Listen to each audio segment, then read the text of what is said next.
you're not disturbing me. In fact, I'd much rather talk to you than work.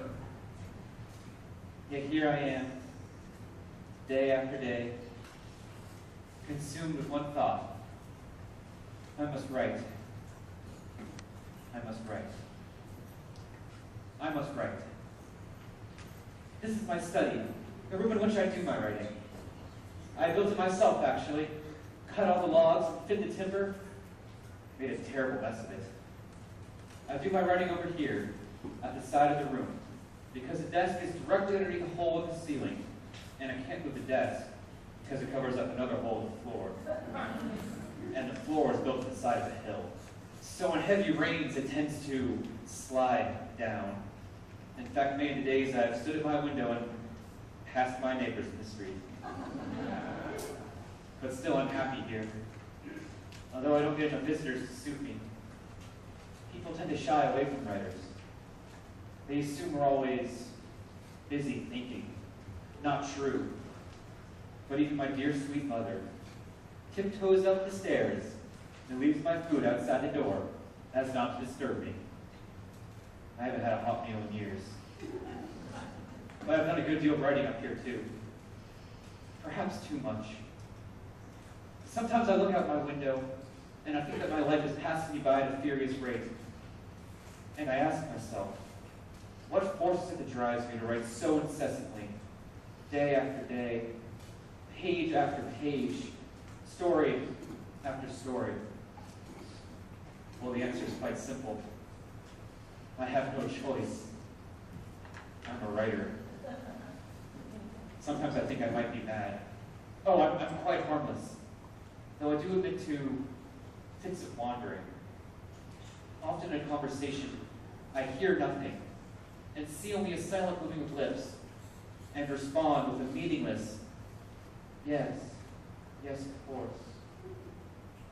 All the while I'm thinking, you'll make a wonderful character for a story, this one. Still, while I'm writing, I enjoy it. And I like reading the proofs too. But as soon as it appears in print, I can't stand it. I see a mistake.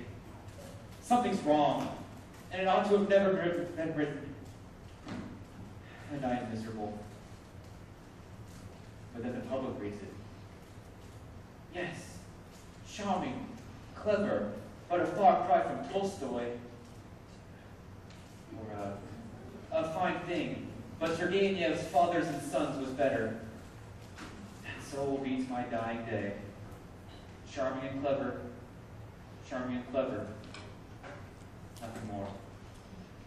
And when I die, my friends will pass by my tombstone and say, ah yes, here lies so-and-so, a good writer, but Turgenev was better. It's funny, but before you came in, I was thinking to myself, why not give it all up? But what would I do instead? Well, I've never freely admitted this before. To you here in the audience tonight, I'm going to tell you what I'd most likely do with my life if I weren't a writer. Ever since I was a little boy, I always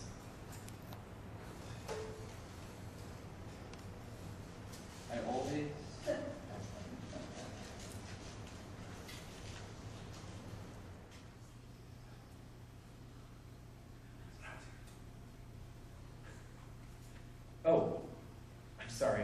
I'm just making a note. An idea for a new short story.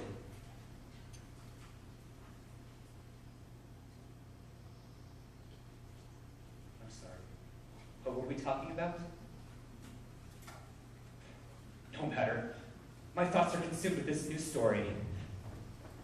It starts in a theater. It starts on the opening night of a new season. It starts with the arrival of all the dear, devoted pages of the arts, commenting on how this one looks and how, ooh, that one's dressed. Scarcely no one to play there about the season. With the exception of one man, Ivan Ilyich Cherdyakov. Now, Ivan Ilyich Cherdyakov, a civil servant, a clerk in the Ministry of Public Parks, had any passion in life at all, it was surely the theater. He also had his hopes of higher office, and had dedicated his life to hard work patience, and zeal. Still do not deny himself this one true pleasure. So that night he purchased 2 tickets for he and his wife in the very best section of the theater for the opening night of Rosecroft's The Bearded Countess. And as fortune would have it, into the theater that night came his respected superior, General Mikhail Brasilov, Minister of Public Parks himself.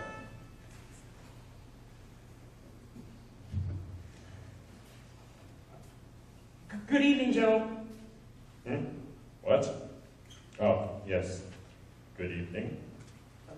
Permit me, sir. I'm Sheryakov, Ivan Ilyich. This is a great honor for me, sir. Yes. Like yourself, dear General, I too serve the Ministry of Public Parks. That is to say, I serve you, who is indeed himself the Minister of Public Parks. I am the Assistant Chief Clerk in the Department of Trees and Bushes. Ah, yes. Lovely trees and bushes this year. Keep up the good work. Very nice.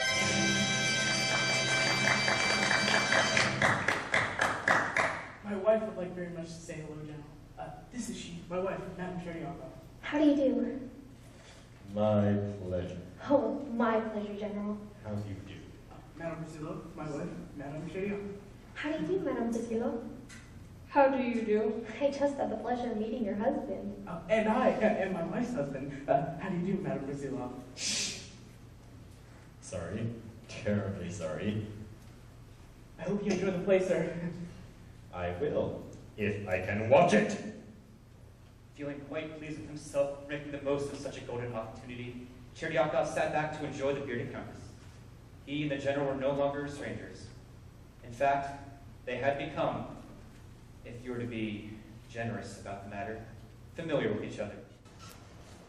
But then, quite suddenly, without warning, like a bolt from a gray thundering sky, Cherdyakov reared his head back and... Achoo!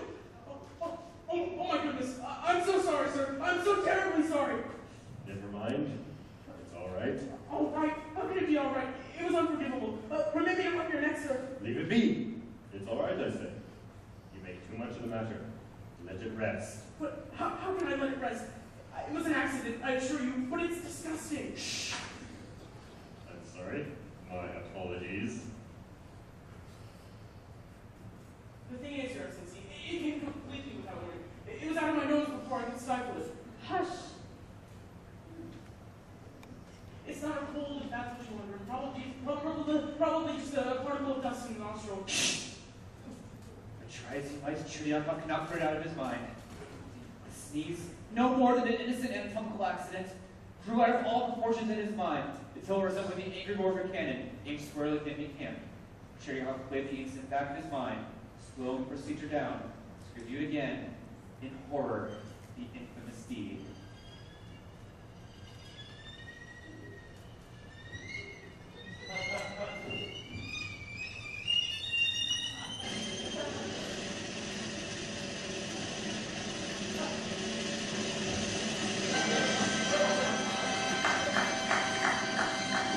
Charming. Yes, charming. Charming. Simply charming. Wasn't it charming, my dear? I found it utterly charming. I was completely charmed by it. Excuse me, Your Excellency. Who's tapping? Somebody's tapping me. Who's that tapping? I'm tapping, sir. I'm the tapper. Cheer me up, though. Stand back, dear. Oh, sneezer. No, that's all right. I'm all sneezed out now. I was just concerned about your going out into the night air with a damn head. Oh, that. It was a trifle. A mere faux pas. Forgetting, young man. Amusing play, don't you think? Did you find it amusing? Musing? Oh, oh yes! So true! I haven't laughed as much in years. Which part interested you the most? The sneeze. When I sneezed on you, sir, it was unforgivable. Forget, young man. Come, my dear. It looks like rain. I don't want to get my head wet again. You shouldn't let people sneeze on you, dear. You're not to be sneezed at. I'm ruined. I'm ruined. They'll have me fired from trees and bushes. They'll send me down to branches and twigs. Come, Yvonne. What? You mustn't let it concern you. general's probably forgotten it already. You really think so? No? I'm scared, Yvonne. And so they walked home in despair. Maybe I should send him a nice gift, perhaps some Turkish towels. Chiryakov's once promising career had been literally blown away. Why did this happen to us? Why did we go to the theater at all? Why did we stay in the balcony with people of our own class? They love sneezing on each other. Said Yvonne. Perhaps, if I were to go to the general and explain matters to him in such a charming, honest, and self-effacing manner, he would have no choice but to forgive. Maybe it's best not to remind you. No, no. If I ever expected you to become a gentleman, I must behave like one. So the morning came. It just so happened that today was the day that the general listened to petitions. Since there were 50 or 60 petitions ahead of Chiryakov, he had to wait for morning. Too late. Afternoon. Next. Next. I'm not next, Your Excellency. I'm last. Very well then. Last. That's me, sir. Well, what is your petition? I have no petition, sir. I'm not a petitioner. Then you waste my time. Do you not recognize me, Your Excellency? We met last night under rather explosive circumstances. I am the splatterer. The what? The sneezer. The one who sneezed. The sneezing splatterer. Indeed. And what is it you want now? I presume night. No. No, Your Excellency. Your forgiveness! I just wanted to point out that there was no political or anti-social motivation behind the sneeze. It was a non-partisan, non-violent act of God. I curse the day the Portugal formed itself on my face. It's a hateful nose, sir. A hateful nose. And I'm not responsible for its indiscretions. Punish so much due to the crime, but absolve the innocent body behind it. Exile my nose, but forgive me in conscience. Forgive me! My dear young man, I'm not angry with you, no. I'm too busy to have time for your nasal problems. I suggest you go home and take a hot bath, or a cold one. Take something, but don't bother me with this silly business again. Gibber, gibber, gibber, that's all I've heard all day. Gibber, gibber, gibber, gibber. Oh, God bless you, sir. God bless you and your wife and your household. May your days be sweet and may your nights be better than your days. The feeling of relief that came over Chiryakov was enormous. May the bird sing at your window in the morning, and may the coffee in your cup be strong and hot. The weight of the burden those lifted from his shoulders seemed inestimable. I worship the chair you sit on, and I worship the uniform you wear that sits in the chair that I worship. He walked home singing and whistling like a lark. Life was surely a marvel, a joy, a heavenly paradise. Oh, God, I'm happy. And yet, And yet, when he arrived home, Chiryakov began to think. have I been the butt of a cruel, thoughtless joke? That the minister toyed with him? If he had no intention of punishing me, why did he torment me so unmercifully? If the sneeze meant so little to the general, why did it deliberately cause Chiryakov to writhe in his bed? To twist in agony the entire night! Chiryakov was furious! I am furious! He foamed and fumed and paced the night through. When morning came, he called out to his wife, Sonia! Sonia! I have been humiliated! You, Yvonne? Who would humiliate you? You're such a kind and generous person. Who? I'll tell you who. General Brasilov, the Minister of Public Parks. What did he do? The swine. He humiliated me in such subtle fashion, it was almost absurd. Turning people only to his cruelty. He practically forced me to come down to his office, to grovel and beg on my knees. I was reduced to a shivering idiot! You were that reduced? I know what I must do. I must go down to his office and tell him what I think. The lower classes must speak up. The world must be made safe so that men of all nations and creeds, regardless of color or religion, will be free to seize on their superiors. It is he who will be humiliated by I. And so the morning came, and Chiryakov came to humiliate he.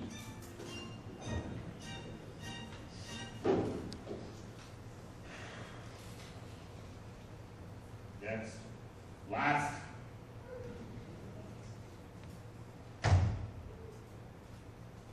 Well,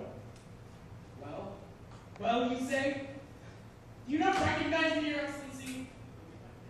Yes, you're quite right. It is I, once again. it is you once again who? Cheryakov, Excellency. I have returned, taking neither a hot bath nor a cold one. Let this filthy man in. What is it? What is it? What is it, you ask? You sit there, behind your desk and ask me, what is it? You sit there, you lofty position, as general and minister of public works, a member of high standing among the upper class, and ask me, a lowly civil servant, what is it? You sit there, knowing full well that there is no equality in this life, that there are those of us who serve and those that are served, those of us who obey and those that are obeyed, those of us who bow and those that are bowed to, and in it, life, certain events take place that cause some of us to be humiliated, and others who are the cause of that humiliation. And still you ask me, what is it? What is it? Don't stand there gibbering like an idiot. What is it you want? I'll tell you what I want!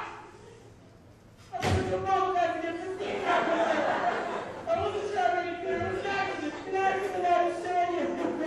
Out! Out, you idiot! Fool! Imbecile! Get out of my sight!